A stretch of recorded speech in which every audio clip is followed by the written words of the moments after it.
वर्णक्रम, यानी वर्णमाला या वर्णक्रम क्या होता है? तो देखिए, वर्णों के समूह या समुदाय को वर्णमाला या वर्णक्रम कहते हैं। तो यहाँ पर क्लियर कर लीजिएगा कि वर्णों के समूह या समुदाय को वर्णमाला या वर्णक्रम कहते हैं, यानी वर्णों के एक व्यवस्थित समूह को। जैसे कि मैं आपको बता दूं कि जैसे क के बाद ख, ख के बाद ग, इस तरह से आता है, तो इसी वर्णों के एक व्यवस्थित समूह को वर्णमाला कहा जाता है। तो याद रखिएगा, वर्णों के एक व्यवस्थित समूह या समुदाय को वर्णमाला कहते हैं। हिंदी वर्णमाला में वामन वर्ण है, याद रखिएगा, यह प्रश्न बन सकता है। हिंदी वर्णमाला में कितने वर्ण होते हैं? तो हिंदी वर्णमाला में वामन वर्ण होते हैं, याद रखिएगा। अच्छा प्रश्न है, बन सकता है ये प्रश्न कि हिंदी वर्णमाला में कितने वर्ण होते हैं या वर्णों की संख्या कितनी होती है, तो 52 वर्ण राइट आंसर हो जाएगा, याद रखिएगा। अब इसके बाद देखिए, यहाँ पर दिया गया है कि हिंदी वर्णमाला के भेद। हिंदी वर्णमाला के भेद होते हैं दो, एक होता है स्वर और एक होता है व्यंजन। याद रखिए, हिंदी वर्णमाला के दो भेद होते हैं, पहला है स्वर और दूसरा होता है व्यंजन। तो चलिए स्वर के बारे में हम पढ़ते हैं। सबसे पहले स्वर के बारे में जानेंगे, उसके प्रकारों को जानेंगे। स्वर के बारे में जानने के बाद हम व्यंजन के बारे में पढ़ेंगे। तो देखिए, सबसे पहले हम स्वर के बारे में पढ़ते हैं। तो देखिए, सबसे पहले स्वर, देखिए सबसे पहले स्वर के बारे में देखते हैं, स्वर के बारे में पढ़ते हैं, स्वर क्या होता है। अब देखिए, जिन वर्णों का उच्चारण बिना किसी अवरोध के तथा बिना किसी दूसरे वर्ण की सहायता से होता है, उन्हें स्वर कहते हैं। याद रखिएगा, जिन वर्णों का उच्चारण बिना किसी अवरोध के तथा बिना किसी दूसरे वर्ण की सहायता से होता है, उन्हें स्वर कहते हैं। अब ये परिभाषा आपको याद रखनी है, क्योंकि प्रश्न यहाँ पर किस तरह से बनेगा वो मैं आप लोगों को बता दूं। प्रश्न ऐसे पूछा जाएगा कि जिन वर्णों का उच्चारण बिना किसी दूसरे वर्ण की सहायता से होता है, उन्हें क्या कहते हैं? तो आप याद रखिएगा, उनको स्वर कहा जाता है कि जिन वर्णों का उच्चारण बिना किसी दूसरे वर्ण की सहायता से या बिना अवरोध के बोले जाते हैं, उन्हें स्वर कहते हैं। अब इसके बाद देखिए, आगे दिया गया है कि हिंदी वर्णमाला में स्वरों की संख्या है 11। यहाँ पर प्रश्न बन सकता है, हिंदी वर्णमाला में स्वर कितने होते हैं, यानी स्वरों की संख्या कितनी होती है? तो याद रखिएगा, हिंदी वर्णमाला में स्वरों की संख्या होती है 11। अब 11 स्वर यहाँ पर दिए गए हैं, आप देख सकते हैं यहाँ पर 11 स्वर। आप एक बार पढ़ लीजिएगा कि 11 स्वर यहाँ पर दिए गए हैं। और याद रखना है कि प्रश्न अगर बनता है कि हिंदी वर्णमाला में स्वरों की संख्या होती है, तो आप लोगों को याद रखना है 11। ठीक है, अब इसके बाद आगे देखते हैं।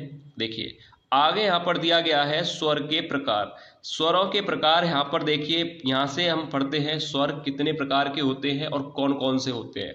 अब देखिए, स्वर 3 प्रकार के होते हैं। सबसे पहले आता है मूल स्वर, उसके बाद आता है दीर्घ स्वर और फिर प्लुत स्वर। अब अगर आपसे एग्जाम में पूछा जाता है कि स्वर मुख्यतः कितने प्रकार के होते हैं, तो देखिए, दो ही स्वरों को यहाँ पर लिया जाता है। नंबर 1 मूल स्वर और दूसरा होता है दीर्घ स्वर। तो देखिए, स्वर कितने प्रकार के होते हैं, तो मुख्यतः 2 प्रकार के ही होते हैं, मूल स्वर और दीर्घ स्वर। तो यहाँ पर हम तीनों के बारे में पढ़ेंगे। तो तीनों के बारे में हम जानेंगे कि मूल स्वर क्या होता है, दीर्घ स्वर क्या होता है और प्लुत स्वर क्या होता है। तो देखिए, सबसे पहले हम पढ़ेंगे मूल स्वर के बारे में कि मूल स्वर क्या होता है। अब देखिए, आगे यहाँ पर पढ़ते हैं मूल स्वर के लिए, तो आपको समझ में आ गया होगा। तो देखिए, सबसे पहले हम पढ़ेंगे मूल स्वर को।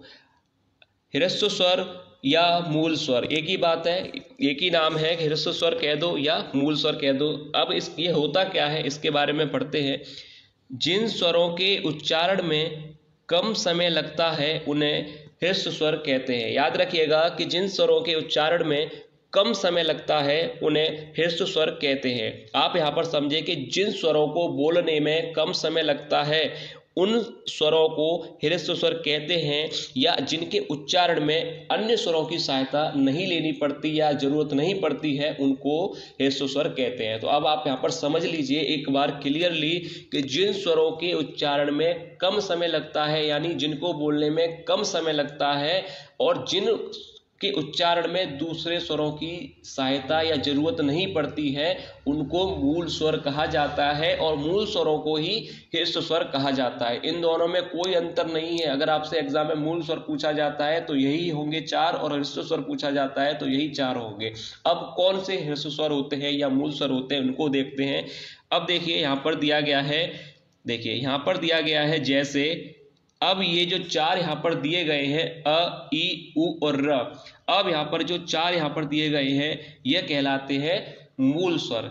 याद रखिएगा, एग्जाम में अगर आपसे पूछा जाता है कि मूल स्वर कौन से होते हैं तो आपको ये चारों याद रखने हैं कि ये मूल स्वर कहलाते हैं, जिसमें अ आता है, ई आती है, उ और र, ये 4 जो है मूल स्वर कहलाते हैं।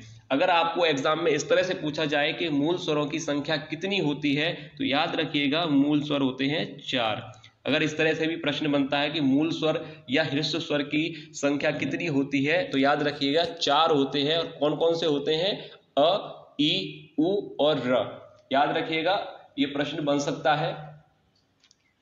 तो यहाँ पर याद आपको रखना है कि ह्रस्व स्वर या मूल स्वर कितने होते हैं? 4 होते हैं। और कौन कौन से होते हैं? यहाँ पर चारों दिए गए हैं। ठीक है, और ये आपको समझ में आ गया होगा कि स्वरों के उच्चारण में कम समय लगे। ठीक है, प्रश्न परिभाषा से भी बन सकता है कि जिन स्वरों के उच्चारण में कम समय लगता है या दूसरे स्वरों की सहायता नहीं लेनी पड़ती वो कौन से स्वर कहलाते हैं? तो याद रखिएगा वह मूल स्वर कहलाते हैं। ठीक, अब देखिए दूसरा यहाँ पर दिया गया है दीर्घ स्वर। अब इसके बारे में पढ़ते हैं कि दीर्घ स्वर क्या होता है।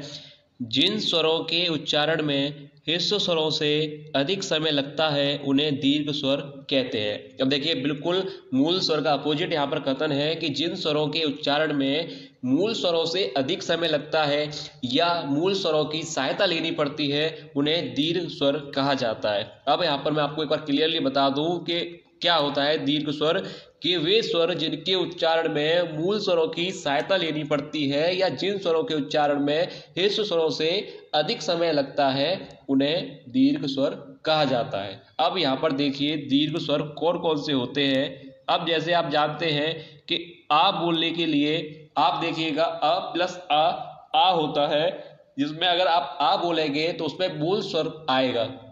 आप देखिए अगर आप आ बोलते हैं तो उसमें मूल स्वर होता है अ। जब आप ई बोलते हैं तो उसमें मूल स्वर होता है ई। तो यहाँ पर कहने का मतलब यही है कि जिन स्वरों के उच्चारण में मूल स्वरों की सहायता लेनी पड़ती है वो मूल स्वरों के बिना नहीं बोले जा सकते, मूल स्वरों की सहायता लेनी पड़ती है। या आप कह सकते हैं कि जिन स्वरों के उच्चारण में मूल स्वरों से अधिक समय लगता है उन्हें दीर्घ स्वर कहा जाता है।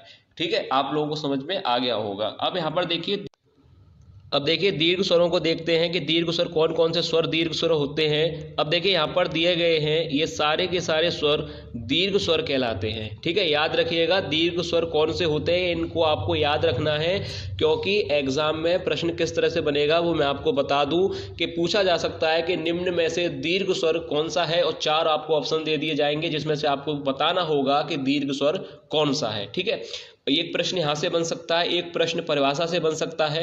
तो इस तरह से आपको अच्छी तरह से आपको समझना है, और ये स्वर जो यहाँ पर दिए गए हैं वो आपको अच्छी तरह से याद करने हैं। ठीक है, अब इसके बाद देखते हैं आगे। देखिए आगे यहाँ पर दिया गया है 3rd नंबर पर प्लुत स्वर। अब प्लुत स्वर क्या होता है इसके बारे में भी हम थोड़ा पढ़ लेते हैं, पर जो ज़्यादा मुख्यतः जो स्वर है वह है मूल स्वर और दीर्घ स्वर। अब इसके बारे में भी हम थोड़ा देख लेते हैं। अब देखिए प्लुत स्वर क्या होता है कि जिन स्वरों के उच्चारण में दीर्घ स्वरों से अधिक समय लगता है उन्हें प्लुत स्वर कहते हैं। देखिए काफी सिंपल है और उसी का अपोजिट है दीर्घ का। इसमें कहा गया है कि जिन स्वरों के उच्चारण में दीर्घ स्वरों से भी अधिक समय लगता है उन्हें प्लुत स्वर कहते हैं। जैसे कि राम, ओम, इन शब्दों को बोलने के लिए जो है ज्यादा समय लगता है, ज्यादा देर तक बोले जाते हैं, तो इन स्वरों के उच्चारण में दीर्घ स्वरों से अधिक समय लग रहा है तो इसलिए इन्हें प्लुत स्वर कहा जाता है। याद रखिएगा, और ज्यादातर जो मुख्यतः स्वर है वह हमारे मूल स्वर और दीर्घ स्वर, जिन पर प्रश्न ज्यादातर बनते हैं। ठीक है, ये आपको मैंने बता दिया है। ये भी आपको बस याद रखना है कि जिन स्वरों के उच्चारण में दीर्घ स्वरों से भी अधिक समय लगे उन्हें प्लुत स्वर कहा जाता है। परिभाषा से प्रश्न बनेगा तो आप गलत मत कीजिएगा कि अगर प्रश्न बनता है कि दीर्घ स्वरों से भी अधिक समय लगता है कौन सा स्वर कहलाता है, तो याद रखिएगा प्लुत स्वर कहलाता है। ठीक है, अब इसके बाद देखिए आगे देखते हैं। अब देखिए आगे यहाँ पर दिया गया है, देखिए स्वरों का वर्गीकरण। स्वरों का वर्गीकरण इसको पढ़ते हैं, आप इसको अच्छी तरह से पढ़िएगा क्योंकि यहाँ से प्रश्न बन सकता है और जरूर बनेगा। ठीक है, तो आप अच्छी तरह से देखिएगा और एक एक लाइन को अच्छी तरह से आप समझिएगा। ठीक है, अब देखिए सबसे पहले देखते हैं स्वरों का वर्गीकरण। स्वरों का वर्गीकरण सबसे पहले हम पढ़ेंगे मात्रा के आधार पर। ठीक है, सबसे पहला है मात्रा के आधार पर हम पढ़ेंगे स्वरों के वर्गीकरण को। अब देखिए मात्रा के आधार पर अगर हम देखें तो देखिए स्वर होते हैं ह्रस्व स्वर, जिसको मैंने आपको शुरुआत में ही बताया था कि ह्रस्व स्वर को मूल स्वर भी कहा जाता है। तो इस बात में आपको कंफ्यूज नहीं होना है, चाहे मूल स्वर कहें चाहे ह्रस्व स्वर कहें, बात एक ही है। अब यहाँ पर जो ह्रस्व स्वर होते हैं वह 4 होते हैं। देखिए आपको ये चारों याद रखने हैं अच्छी तरह से, यहाँ पर प्रश्न बन सकता है, मैं बार बार कह रहा हूँ ये चारों आपको याद रखने हैं कि ह्रस्व स्वर कौन कौन से होते हैं, यानी कौन कौन से स्वर मूल स्वर के अंतर्गत आते हैं। ठीक है, जिसमें 4 हैं जो मूल स्वर के अंतर्गत आते हैं। ठीक है, अब यहाँ पर इन चारों को आप देख लीजिएगा और चारों को याद कर लीजिएगा। अब इसके बाद अगर आप आगे देखें तो देखिए दीर्घ स्वर के अंतर्गत कौन से आते हैं। जैसे मूल स्वर के अंतर्गत मैंने बता दिया कि ये 4 आते हैं, उसी तरह से दीर्घ स्वर के अंतर्गत ये स्वर जो यहाँ पर आपको दिखाई दे रहे हैं, ये सातों के 7 स्वर जो यहाँ पर आप दिख रहे हैं, ये दीर्घ स्वर के अंतर्गत आते हैं। ठीक है, याद रखिएगा मूल स्वर कौन से होते हैं वो आपको याद रखने हैं और दीर्घ स्वर कौन से होते हैं ये भी आपको याद रखने हैं। तो यहाँ पर देखिए दे रखी है ये स्वर, आप देख लीजिएगा कि ये जो 4 स्वर दिए गए हैं वो मूल स्वर हैं और यहाँ पर जो 7 स्वर दिए गए हैं वो दीर्घ स्वर के अंतर्गत आते हैं। ठीक है, और प्रश्न किस तरह से एग्जाम में बनेगा वो मैंने आपको अभी बता ही दिया। अब इसके बाद देखिए आगे देखते हैं, देखिए स्वरों का वर्गीकरण जीव के प्रयोग के आधार पर। देखिए यहाँ पर सेकंड दिया गया है कि जीव के प्रयोग के आधार पर देखते हैं, जीव के प्रयोग के आधार पर देखते हैं स्वरों का वर्गीकरण। अब देखिए सबसे पहले यहाँ पर हम पढ़ेंगे अग्र स्वर के बारे में।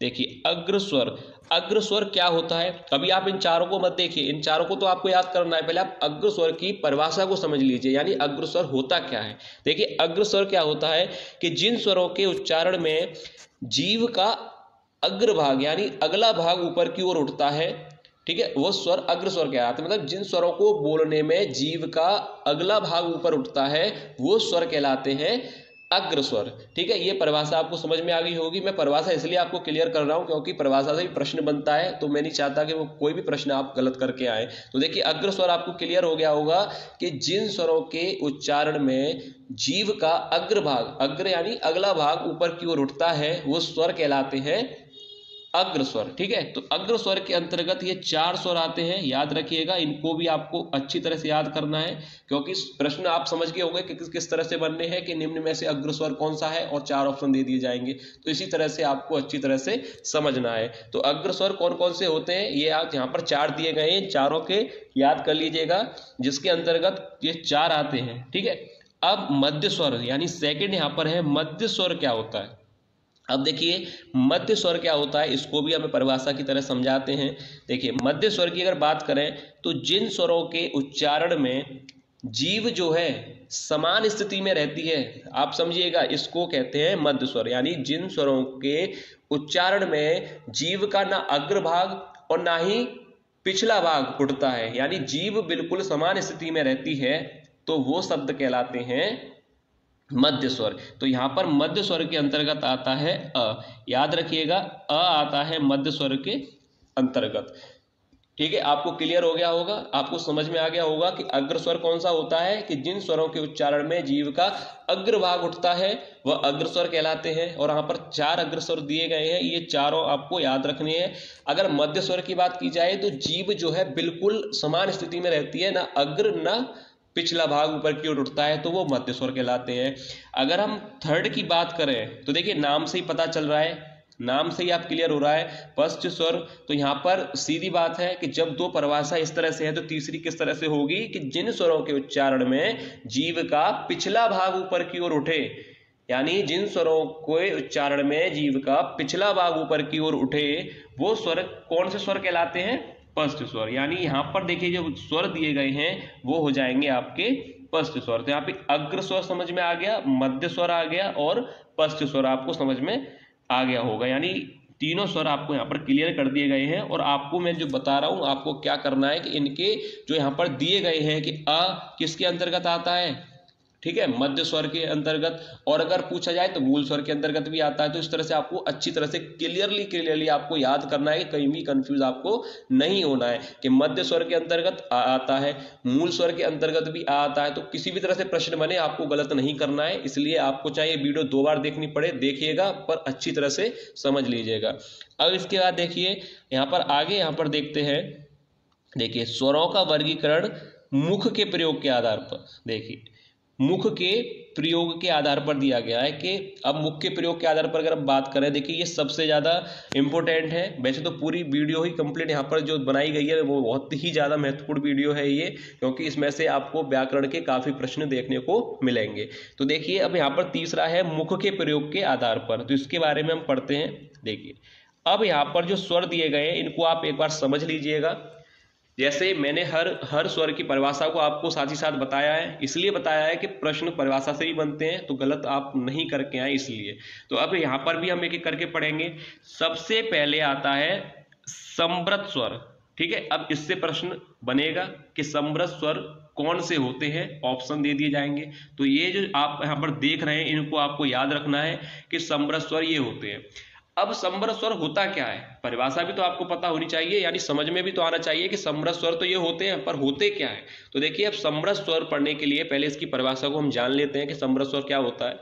मैं आपको बताता हूं कि देखिए समृत स्वर यानी वे स्वर जिनके उच्चारण में मुख बहुत कम खुलता है, यानी आप समझिएगा कि जिनके उच्चारण में, जिन स्वरों के उच्चारण में मुख बहुत कम खुले, ठीक है, वो स्वर कहलाते हैं समृत स्वर, ठीक है। जैसे आप ई बोले तो देखिए मुख बहुत कम खुलना, यानी मुख का बहुत कम खुलना कहलाता है समृत स्वर। यानी जिन स्वरों के उच्चारण में मुख बहुत कम खुले तो वह स्वर कहलाते हैं समृत स्वर। यहाँ पे देखिए 4 दिए गए हैं, इनको आपको याद रखना है कि ये समृत स्वर होते हैं। अब समृत स्वर कहा गया है। अब यहाँ पर दिया गया है सेकंड कि अर्ध समृत स्वर। अर्ध समृत स्वर क्या होता है, यानी समृत स्वर का थोड़ा उल्टा यहाँ पर दिया गया है कि अर्ध समृत स्वर क्या है। अर्ध समृत स्वर को आप देखिए कि जिन स्वरों के उच्चारण में समृत स्वर से अधिक समय लगे तो वहां पर अर्ध समृत स्वर होता है, ठीक है। यानी जिन स्वरों के उच्चारण में समृत स्वर की अपेक्षा अधिक समय लगे, वहां पर अधिक समय नहीं, अधिक मुख खुले, तो वहां पर होता है अर्ध समृत स्वर। तो अर्ध समृत स्वर के अंतर्गत ये आते हैं, ठीक है। यहाँ पर दोनों आपको क्लियर हो गए होंगे कि समृत स्वर क्या होता है, अर्ध समृत स्वर क्या होता है। समृत मैंने आपको बता ही दिया, अर्ध समृत बता दिया। अब आज इसके बाद अगला आता है विव्रत स्वर क्या होता है। अब देखिए विव्रत स्वर के बारे में पढ़ते हैं कि विव्रत स्वर क्या होता है। विव्रत स्वर होता है कि जिन स्वरों के उच्चारण में, मतलब आप समझिएगा अच्छी तरह से कि जिन स्वरों के उच्चारण में अधिक मुख खुलता है, यानी मुख बहुत अधिक खुलता है, यानी जिन शब्दों को बोलने के लिए मुंह अधिक खुलता है, मुख अधिक खुलता है, वो स्वर कहलाते हैं विव्रत स्वर। जैसे कि आप आ बोलते हैं तो आप देखिएगा आ बोलने के लिए मुख बहुत अधिक खुलता है, तो वो जो स्वर होते हैं वो कहलाते हैं विव्रत स्वर, ठीक है। अब आपको यहाँ पर समझ में आ गया होगा कि विव्रत और समृत में क्या अंतर है। विव्रत स्वर होते हैं कि मुख का अधिक भाग का खुलना, मतलब उन स्वरों को उच्चारण में, उन स्वरों को बोलने के लिए मुख के अधिक भाग का खुलना विव्रत के अंतर्गत है, जिसमें आ आता है। इसके बाद अगर अर्ध विव्रत स्वर की बात की जाए तो अर्ध विव्रत स्वर क्या होता है। अर्ध विव्रत स्वर होता है कि जिनमें मुख का जो है कम भाग खुले, यानी विव्रत स्वर की अपेक्षा कम भाग खुले, आधा मुंह खुले, यानी विव्रत स्वर की अपेक्षा अर्ध भाग मुख का खुले, तो वह कहलाता है अर्ध विव्रत स्वर। जिसके अंतर्गत यहाँ पर आपको मैं बता दूं, ये जो दिए गए हैं स्वर ये इसके अंतर्गत आते हैं, जिसमें एक बार क्लियर आपको दिखा दूं मैं। देखिए इसके अंतर्गत आते हैं अर्ध विव्रत स्वर, यानी ये विव्रत स्वर यहाँ पर दिए गए हैं, और अर्ध समृत स्वर ये, यानी आपको समृत, अर्ध समृत, विव्रत और अर्ध विव्रत ये चारों स्वर समझ में आ गए होंगे। आपको उम्मीद करता हूं कि आपको ये चारों समझ में आ गए होंगे। अगर अभी भी अगर आपको किसी भी पॉइंट पर कोई भी डाउट है तो आप कमेंट करके जरूर बताइएगा, ठीक है। अब इसके बाद देखिए आगे यहाँ पर देखते हैं।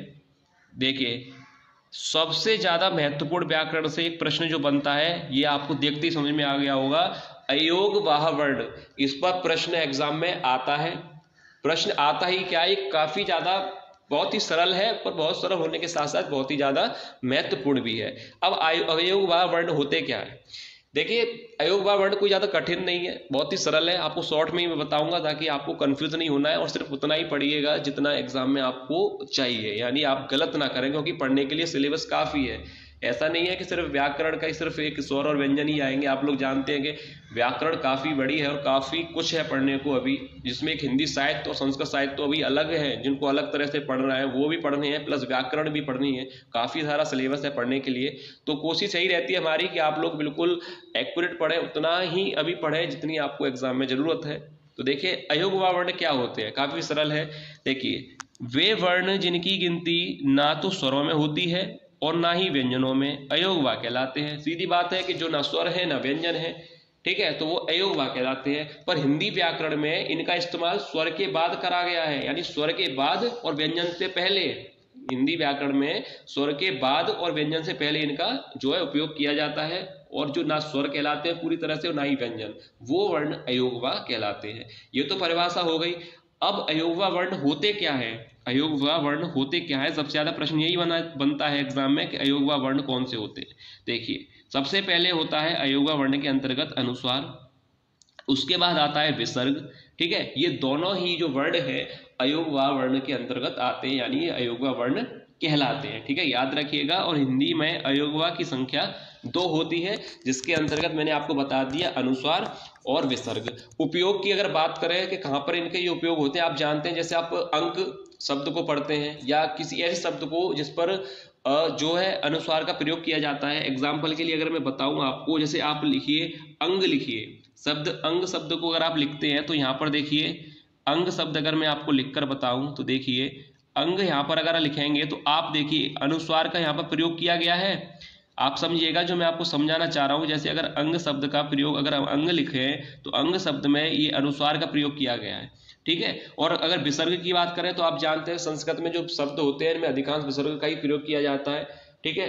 तो ये आपको इस तरह से याद रखना है। पर यहाँ पर जो आपसे प्रश्न बन सकता है या जो आपसे पूछा जा सकता है बस इतना ही है कि अयोगवाह वर्ण कौन से होते हैं, अनुस्वार और विसर्ग, ठीक है। ये आपको याद रखना है, संख्या 2 होती है। तो ये आपको यहाँ तक क्लियर हो गया होगा। तो आज की वीडियो में बस इतना ही है। उम्मीद करता हूं कि आप लोगों को आज की वीडियो पसंद आई होगी। अगर आप लोगों को वीडियो पसंद आई है तो आप लोग कमेंट करके जरूर बताइएगा कि आज की क्लास हिंदी व्याकरण की आप लोगों को कैसी लगी, आपके लिए हितकर है या नहीं है। या अगर फिर भी किसी प्रश्न पर या किसी भी चीज़ पर कोई भी डाउट है पॉइंट पर, तो आप लोग कमेंट करके हमसे पूछ सकते हैं। तो ठीक है, अगली वीडियो में मिलेंगे, तब तक आप लोग अपनी तैयारी अच्छी तरह से करते रहें।